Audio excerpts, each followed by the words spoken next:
Merci de choisir NAS TV International et bienvenue à cette nouvelle édition de Égypte à la une, un programme semi-hebdomadaire qui vous présente tout ce qui s'est passé sur la scène égyptienne. Et on commence par ce reportage sur le président Abdel Fattah el-Sisi qui a discuté ce samedi avec le ministre français de l'Europe et des Affaires étrangères, Stéphane Séjourné, au sujet de l'escalade de la situation régionale, des moyens de contenir l'escalade et des efforts pour parvenir à un accord de cessez-le-feu dans la bande de Gaza. Les détails dans ce compte-rendu.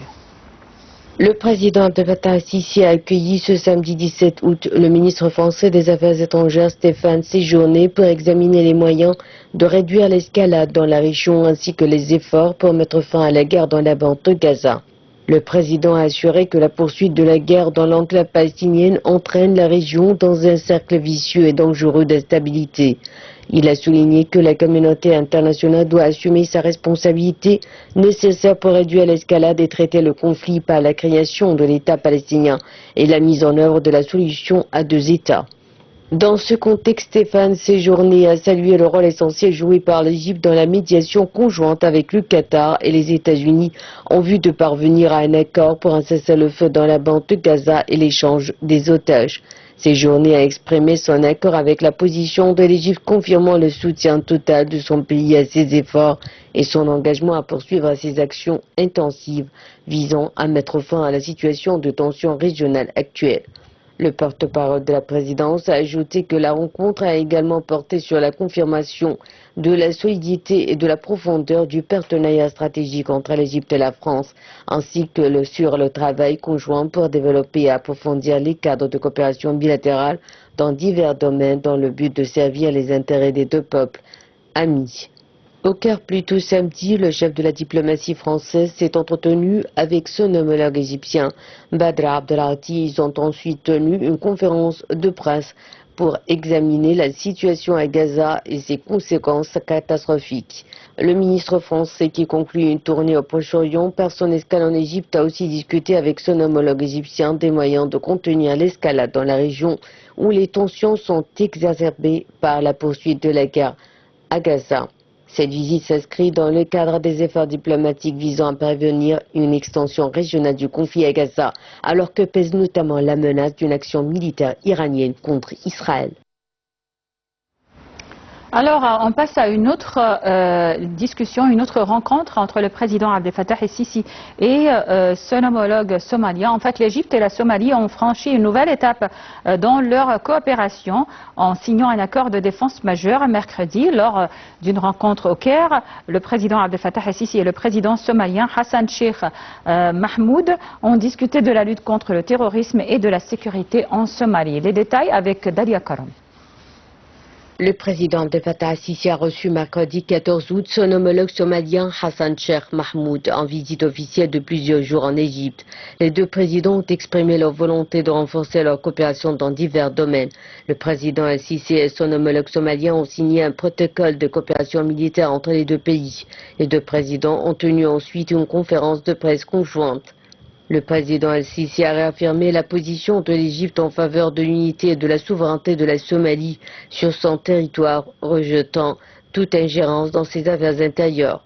Pour sa part, le président somalien a remercié l'Égypte pour son soutien continu au cours des dernières décennies, soulignant la volonté de la Somalie de renforcer davantage ses relations économiques, sécuritaires et politiques avec l'Égypte. Il a dit apprécier le rôle des organisations égyptiennes dans le renforcement des capacités de la Somalie à divers niveaux. L'Égypte et la Somalie ont consolidé dernièrement leurs relations. Une ligne aérienne directe entre le Caire et Mogadiscio sera opérationnelle dans quelques jours, a-t-on annoncé. Et le nouveau siège de l'ambassade d'Égypte dans la capitale somalienne vient par ailleurs d'être inauguré par le ministre égyptien des Affaires étrangères. Les deux présidents ont évoqué des dossiers régionaux et internationaux d'intérêt commun. Ils ont convenu de poursuivre leur concertation pour instaurer la sécurité et la stabilité dans la région de la Corne de l'Afrique. Le président el-Sisi avait reçu le président somalien le 21 janvier pour discuter des menaces auxquelles la Somalie est confrontée. L'Égypte avait alors rejeté l'accord signé entre la région du Somaliland et l'Éthiopie, en vertu duquel cette dernière accède à la mer Rouge, ce qui porte préjudice à l'unité et à l'indépendance des terres somaliennes. Le président Al-Sisi avait déclaré que l'Égypte ne permettrait pas que l'unité et la stabilité de la Somalie soient menacées, ni que son intégrité territoriale soit compromise. La Somalie est membre de la Ligue arabe et a droit à l'accord de la défense commune. La Somalie est membre de la Ligue arabe et a droit à l'accord de défense commune, a affirmé le président Al-Sisi, ajoutant que l'Égypte est prête à coopérer avec la Somalie dans tous les domaines. Et on passe au dossier de Gaza et de la médiation aux côtés des États-Unis et du Qatar. L'Égypte fait partie des médiateurs entre Israël et le mouvement palestinien Hamas en guerre à Gaza depuis octobre dernier. Des discussions en vue d'une trêve se sont achevées vendredi à Doha et doivent reprendre la semaine ou cette semaine au Caire sur la base d'une nouvelle proposition américaine de compromis soutenue par les autres médiateurs. Les détails dans ce compte rendu. Une déclaration conjointe de l'Égypte, du Qatar et des États-Unis indique que les États-Unis ont présenté à Israël ou à Hamas une proposition de cessez-le-feu à Gaza qui comble les points de désaccord restants entre eux. Le texte indique que de hauts responsables des pays médiateurs se réuniront à nouveau d'ici la fin de la semaine pour travailler à la finalisation d'un accord. La déclaration est publiée après que les négociateurs se sont rencontrés à Doha jeudi et vendredi dans le cadre d'une nouvelle série de pourparlers pour un cessez-le-feu. La déclaration commune décrit que de hauts responsables des trois pays ont engagé des discussions intensives au cours des dernières 48 heures à Doha en tant que médiateurs visant à conclure l'accord de cessez-le-feu et de libération d'otages et de détenus. Ces discussions ont été sérieuses et constructives et ont été menées dans une atmosphère positive. Plus tôt dans la journée à Doha, les États-Unis, avec le soutien de l'Égypte et du Qatar, ont présenté aux deux parties une proposition de transition conforme aux principes énoncés par le président Biden le 31 mai 2024 et à la résolution numéro 2735 du Conseil de sécurité. Cette proposition s'appuie sur les domaines d'accord de la semaine dernière et comble les lacunes restantes de manière à permettre une mise en œuvre rapide de l'accord, indique le communiqué. Selon le texte, les équipes de travail poursuivront le travail technique au cours des prochains jours sur les détails de la mise en œuvre, y compris les modalités de mise en œuvre des vastes dispositions humanitaires de l'accord, ainsi que les détails relatifs aux otages et aux détenus. De hauts responsables des trois pays se réuniront à nouveau au Caire avant la fin de la semaine prochaine dans le but de conclure l'accord selon les conditions proposées. Comme les dirigeants des trois pays l'ont déclaré la semaine dernière, il n'y a plus de temps à perdre, ni d'excuses de la part d'aucune des parties pour un nouveau retard. Donc on passe à l'initiative sociale Haya Karima, 500 milliards de livres égyptiens, tel est le budget alloué par le gouvernement aux deux premières phases de l'initiative présidentielle Haya Karima ou vie décente. C'est ce qu'a affirmé le ministre des Finances Ahmed Kojouk lors de sa première conférence de presse après la prise de ses fonctions. Il a consacré une grande partie de son discours à cette initiative considérée comme l'une des plus importantes de l'histoire de l'Égypte en matière de protection sociale. Le ministre a souligné que la priorité du ministère était d'améliorer les services pour les populations les plus démunies qui ont trop souffert. Tout de suite les détails. Lancée par le président Abdel Fattah al-Sisi en 2021, l'initiative sociale Haya Karima vise le développement des villages qui ont longtemps souffert de privation et de marginalisation au cours des décennies précédentes. Objectif, le développement de l'infrastructure et des projets de base, notamment par la réhabilitation d'eau potable et de drainage sanitaire, l'approvisionnement en énergie propre, le renouvellement du réseau électrique, le développement de l'infrastructure routière et du secteur agricole. L'initiative vise également la modernisation de l'infrastructure scolaire avec la création de nouvelles écoles, le développement des hôpitaux et des centres médicaux ainsi que des centres de jeunesse. L'initiative Haya Karima ou vie décente est qualifiée par le Premier ministre Mostafa Madbouli du projet le plus important réalisé par l'État. Plus de 4600 villages dont certains n'ont connu aucun développement depuis 100 ans. Le projet travaille aussi au développement de la famille en luttant contre l'analphabétisme et en créant des logements décents pour les bénéficiaires de l'initiative. Il Favorise le développement économique et la création d'emplois à travers le soutien aux petits et moyens projets, la mise en place de petits complexes artisanaux dans chaque unité locale et la formation des jeunes. Le soutien au secteur agricole comprend la formation des agriculteurs, l'introduction de technologies agricoles modernes et l'accès au financement. L'initiative sociale Haya Kalima représente le plus grand projet national composé de 3 phases. La première étape de l'initiative concerne les villages les plus nécessiteux et les plus pauvres, soit 1500 villages, et vise à améliorer le niveau de vie de près d'1,5 million de citoyens vivant dans ces zones. Vient ensuite la deuxième étape qui inclut les villages moins nécessiteux. Ainsi, la deuxième phase de Haya Kalima cible le développement de 1667 villages répartis dans 20 gouvernorats au cours de l'année 2024-2025. Les objectifs de cette phase, comme pour la première, consistent à améliorer l'habitat et l'infrastructure des villages. La première étape est actuellement achevée à 80%. Les 20% restants seront terminés dans les prochains mois pour atteindre tous les objectifs annoncés. En effet, comme l'ont révélé les responsables, la deuxième phase se concentrera notamment sur l'extension et le renforcement des réseaux d'eau potable et des réseaux de drainage sanitaire dans les villages visés à travers la mise en place de 18 stations avec 315 000 branchements. Concernant le secteur de l'éducation, la deuxième phase vise à développer et à créer 4 115 écoles et plus de 12 500 classes. La construction de 55 hôpitaux centraux, de 854 unités sanitaires et de 493 points d'ambulance figure également parmi les objectifs de cette phase. La deuxième phase accorde également une grande importance au secteur de la jeunesse et du sport, avec la création et le développement d'environ 1584 centres de jeunesse. 4,6 millions d'unités de logements seront également équipées de réseaux de fibre optique pour assurer leur développement technologique. Les routes principales et internes des villages seront pavées et leur infrastructure renouvelée. Le développement agricole ne sera pas négligé avec un objectif de revêtement et de réhabilitation de 1654 km de canaux d'irrigation et d'équipement de plus de 4 millions de logements en gaz naturel. La deuxième phase du projet vise le développement de 1667 villages répartis dans 20 gouvernorats avec 21,3 millions de citoyens bénéficiaires.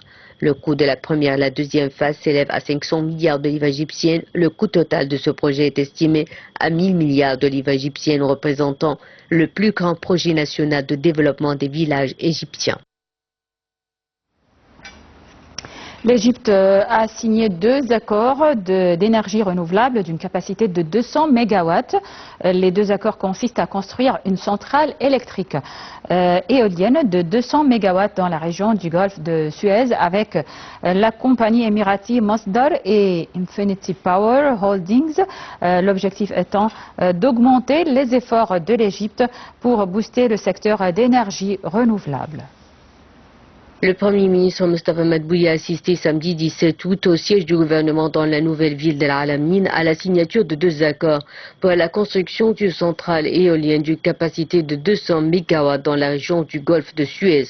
Ces accords ont été signés entre l'Alliance constituée de la Société égyptienne de transport d'électricité, l'Autorité égyptienne des énergies nouvelles et renouvelables ainsi que Infinity Power Holdings et la compagnie émirati Masdar.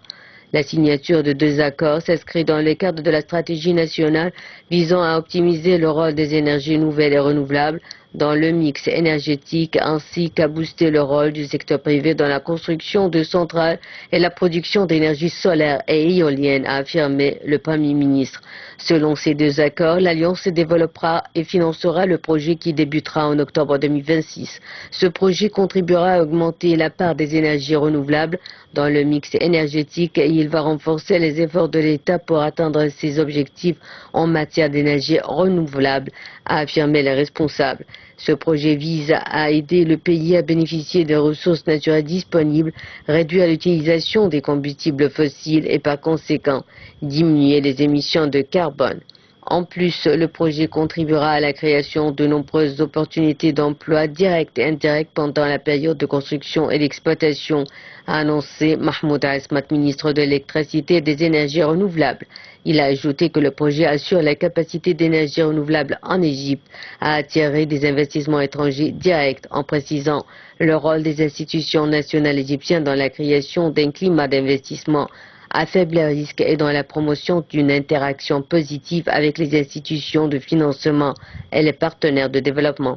L'Égypte se prépare à devenir le plus grand producteur d'énergie éolienne d'ici 2030. Selon l'organisme égyptien des énergies renouvelables, la production totale d'électricité à partir des énergies renouvelables en Égypte en 2023 a atteint 25,59 milliers de gigawatts contre 23,97 milliers de gigawatts en 2021.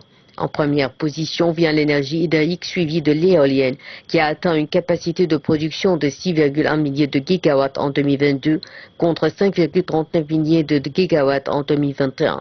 Il existe 3 principales stations éoliennes qui sont opérationnelles, produisant au total 1375 MW.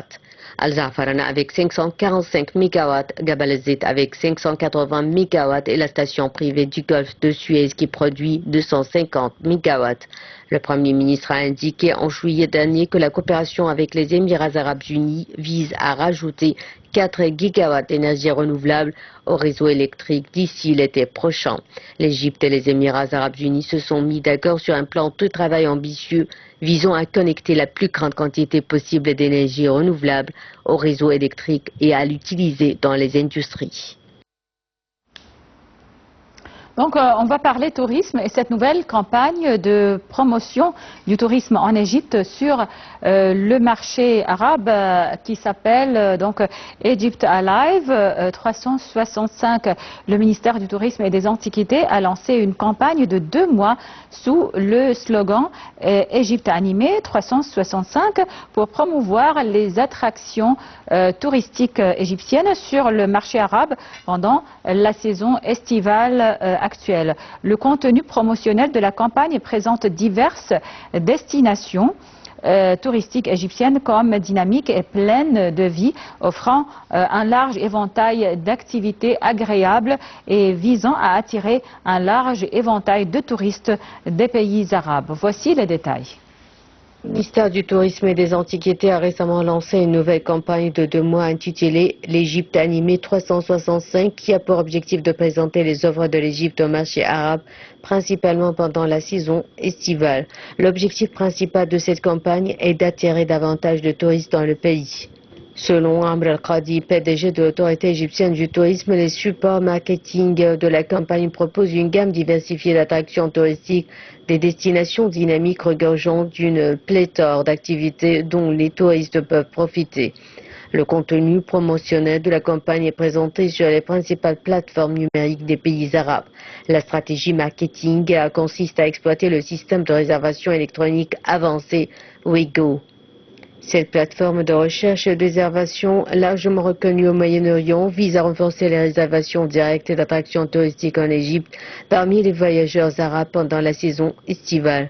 L'industrie du tourisme égyptienne a connu une expansion significative, ce qui en fait une priorité absolue pour le gouvernement au cours des dernières années. Selon le ministère, l'Égypte a célébré une étape importante dans le secteur en accueillant un nombre sans précédent de 5 millions de touristes au cours des 4 premiers mois de 2024, marquant l'afflux le plus élevé depuis 2010. L'année dernière a également été marquée par des chiffres records en termes d'arrivée de touristes, de séjours, de visiteurs et de recettes touristiques globales. Le Caire est en tête des gouvernorats égyptiens qui attirent le plus de touristes, suivis par Hurghada, Sharm el-Sheikh et Marsa Alam selon le ministère. Hurghada, dans le gouvernorat de la mer Rouge, a accueilli 4 millions de touristes en 2023, tandis que Sharm el-Sheikh en a reçu 3 millions. Suzanne Mostafa, directrice générale du département de promotion de l'autorité égyptienne du tourisme, a souligné la nouvelle orientation de l'autorité vers les campagnes numériques. Elle a souligné que ce changement est une réponse au nombre croissant de voyageurs qui comptent sur Internet pour effectuer leurs recherches et leurs réservations de voyage. En mars, le ministère a lancé une campagne de promotion du tourisme égyptien de 5 semaines pour la période du Ramadan. Cette campagne de promotion a ciblé les principaux marchés arabes, notamment l'Arabie saoudite, les Émirats arabes unis, le Koweït et la Jordanie. L'objectif principal de cette campagne était de profiter du mois sacré du jeûne pour mettre en lumière les attractions touristiques exceptionnelles de l'Égypte et son avantage concurrentiel sur le marché arabe. Au cours de la dernière saison hivernale, Le ministère du Tourisme a lancé l'initiative Follow the Sun dans la région Europe, Moyen-Orient et Afrique. La campagne a été reconnue comme la meilleure publicité touristique pour le mois de mai 2022 dans les 3 régions. L'initiative Sunny Christmas a également connu un grand succès avec une audience impressionnante de 107 millions d'utilisateurs. Elle a permis d'augmenter de 95% les recherches en ligne sur l'Égypte sur les moteurs de recherche mondiaux dans les marchés ciblés par rapport à 2020. Bon, voilà, avec le tourisme, on arrive à la fin de cette édition de Égypte à la une. Merci pour votre attention. Je vous laisse donc avec la suite de nos programmes et dans quelques instants, les émissions en langue anglaise prennent la relève. Merci pour votre attention et bonne suite de programmes sur Nile TV International.